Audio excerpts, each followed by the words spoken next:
A white screen appears, then the 30th anniversary of the Americans with Disabilities Act logo breaks like stone across the screen.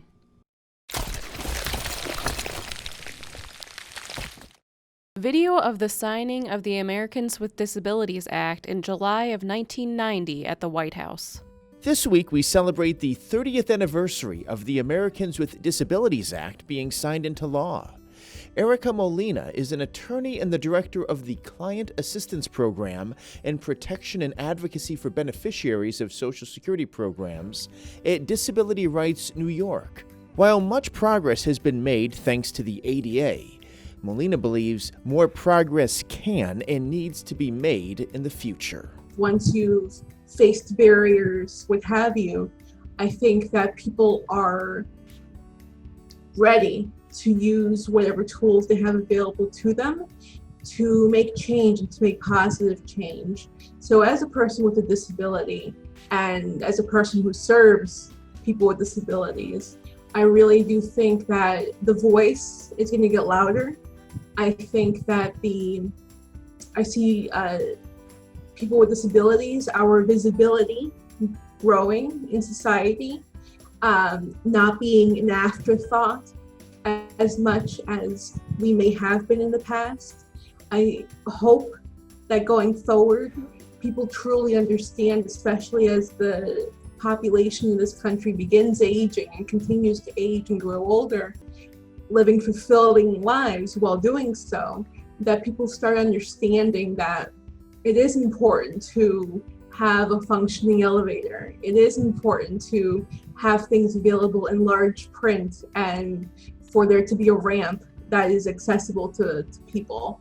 Molina says removing the stigma around all disabilities, including mental disabilities, is a big issue that needs addressing. I think that going forward, people will hopefully be more open to thinking of us as part of the mainstream because that's what we are. And on top of that, removing some of the stigmas around some disabilities being more taboo than others, such as mental illness, whether it be schizophrenia, anxiety, depression, bipolar disorder, what have you. It is very important that people start to understand that these are things that affect 1 out of every 5 people in the country that we know of. James Weissman agrees. He's a disability rights attorney and the president and CEO of United Spinal Association in New York City.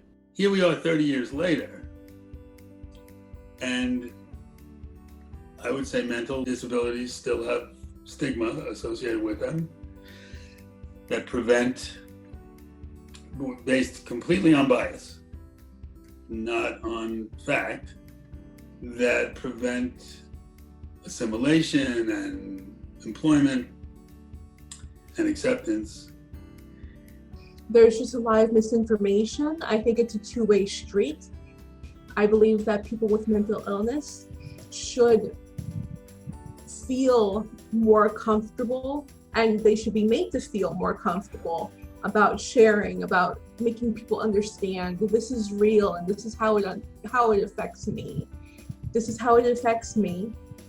This is why I believe that you need to understand where I'm coming from, whether because it does affect my employment, it does affect my day-to-day, it does affect my ability to work for 8 hours straight, and this is why I need this accommodation or that change, or maybe even just because I need extra time to process something that isn't visible is no less of a disability than something that is.